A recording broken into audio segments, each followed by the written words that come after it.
Amis du jour, bonjour. Bienvenue. Aujourd'hui, je vais vous expliquer l'histoire et les caractéristiques d'un atome important et commun sur Terre. Je parle de l'hydrogène. L'hydrogène qui est un des atomes les plus connus au monde et qui joue un rôle essentiel dans l'histoire de la Terre. L'hydrogène est l'élément chimique de numéro atomique 1 du tableau périodique, de symbole H. L'atome d'hydrogène est constitué d'un proton et d'un électron. Le proton est une particule chargée positive électrique qui constitue le noyau de l'atome. Et l'électron qui dérive autour du noyau est chargé négative électrique, ce qui fait que l'atome est électriquement neutre. L'hydrogène avec un proton présent presque entièrement sur Terre, et l'hydrogène avec un proton et un neutron qui est très rare, avec 0,01% d'abondance sur Terre. Le neutron est une particule qui constitue le noyau de l'atome et chargé neutre électrique. Les deux hydrogènes sont stables. Cependant, l'hydrogène constitué d'un proton et de deux neutrons, alors l'atome est instable. L'instabilité peut conduire à des explosions.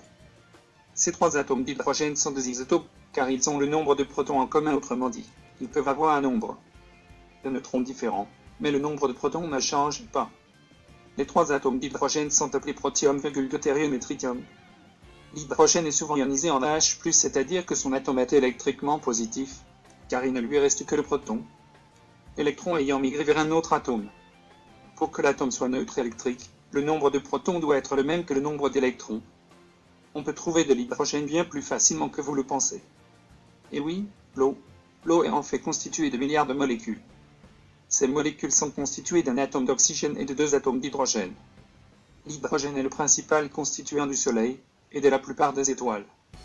C'est un composant majeur des planètes géantes, sous forme métallique aux sillures de Jupiter et de Saturne, et sous la forme de dihydrogène solide, liquide ou gazeux dans leurs couches plus externes, et dans les autres planètes géantes. Sur Terre, il est surtout présent à l'état de liquide, solide, glace, ou gazeuse, vapeur d'eau, mais il se trouve aussi dans les émanations de certains volcans sous forme H2, et de méthane CH4. Ce gaz a été mis en évidence par Cavendish en 1766, qu'il a appelé air inflammable, parce qu'il brûle ou explose en présence de l'oxygène, où il forme de la vapeur d'eau. Lavoisier a désigné ce gaz par le nom hydrogène. Hydro qui veut dire eau et gène, qui veut dire enjambe en grec.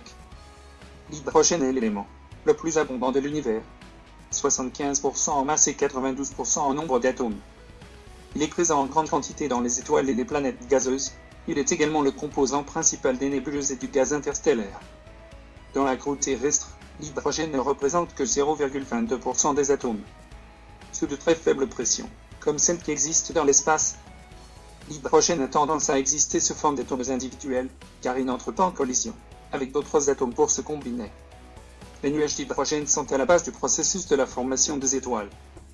L'atome d'hydrogène est l'élément chimique le plus simple, et comme il n'a qu'un électron, il ne peut que former qu'une liaison covalente avec les autres atomes. On appelle cela un atome univalent. L'explication de l'hydrogène est terminée. Si vous avez apprécié cette vidéo, mettez un j'aime. Si vous voulez en savoir plus sur les particules de l'atome et le tableau périodique, je ferai des vidéos là-dessus, n'hésitez pas à les regarder. À la prochaine.